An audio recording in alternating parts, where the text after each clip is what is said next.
Oi pessoal, meu nome é André Lafayette, eu sou médico formado pela Universidade Federal de Pernambuco, fiz residência de clínica médica no Hospital Barão de Lucena, cardiologia no Procap, atualmente eu trabalho como preceptor de clínica médica no Hospital Barão de Lucena, preceptor de cardiologia do IMIP e sou diarista da unidade coronariana do Real Hospital Português. Hoje a gente vai conversar sobre um tema de absoluta relevância na prática clínica, a gente vai falar sobre anemia hipoproliferativa. E quais são os objetivos dessa aula, dessa nossa conversa? A gente vai introduzir alguns conceitos de anemia, definindo-a primeiramente. Vamos aprender a identificar uma anemia hipoproliferativa na prática clínica. Vamos falar sobre diagnóstico diferencial, esse é um dos principais desafios dessa aula, das formas mais comuns de anemia hipoproliferativa. E vamos falar também sobre o manejo clínico das formas mais comuns desse subtipo de anemia, a ferropriva, a doença crônica e a megaloblástica. Inicialmente, pessoal, vamos comentar a respeito de alguns conceitos gerais relacionados à anemia.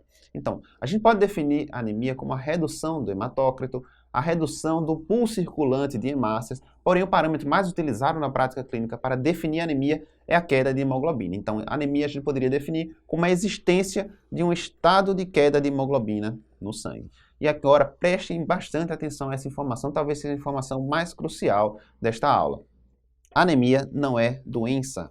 Anemia é sinal clínico, assim como febre, icterícia, cianose. Então, diante de um paciente com anemia, a gente tem que procurar sempre uma causa, uma doença por trás daquele sinal clínico. Então, a gente não deve se dar por satisfeito que o indivíduo tem anemia, a gente tem que investigar a etiologia dessa anemia sempre. Uma coisa que a gente não pode fazer na prática clínica, mas muita gente faz, vocês devem estar cansados de ver no dia a dia, é o quê? Diante de um indivíduo com anemia, a gente simplesmente prescreve ferro, geralmente na forma de sulfato ferroso via oral. Isso está errado, pessoal. Diante de uma anemia, temos que procurar que subtipo de anemia é essa e por trás dessa anemia a gente tem que procurar uma etiologia, uma doença e para que possa tratar essa doença, muitas vezes a gente pode dar o diagnóstico de uma doença importante e até trazer a cura do indivíduo. Então, anemia é sinal clínico, não é doença e a gente não deve repor ferro indiscriminadamente para toda anemia.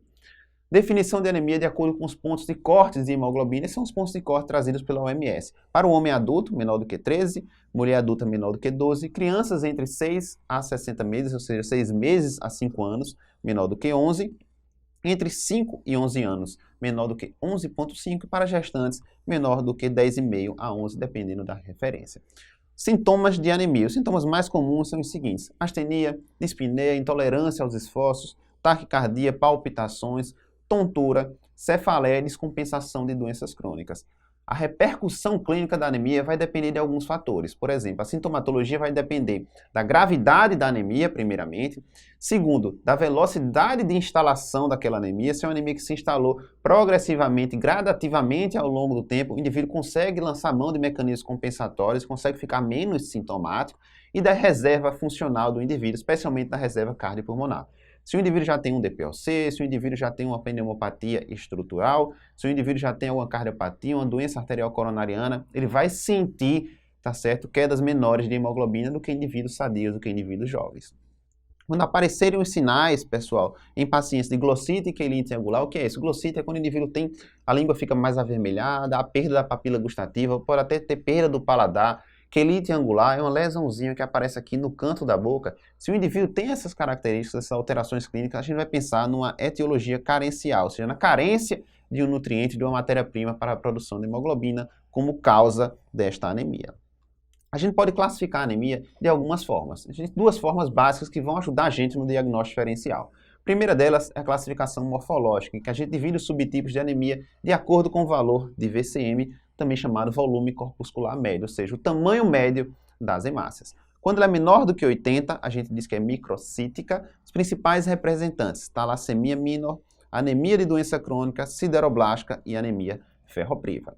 Normocítica, entre 80 e 100, anemia de doença crônica de novo, sideroblástica, anemia relacionada à insuficiência renal e às endocrinopatias. A anemia de ferropriva também pode se manifestar como anemia normocítica, também pode, especialmente em fases iniciais. Macrocítica, VCM maior do que 100. Alcoolismo, mesmo sem anemia, o alcoolismo per si pode levar à macrocitose. Hepatopatia, também sem anemia, pode levar à macrocitose. Anemia plásica, mielodisplásica, hipotireoidismo. O hipotireoidismo geralmente leva a uma anemia normocítica, mas pode levar a uma anemia macrocítica também.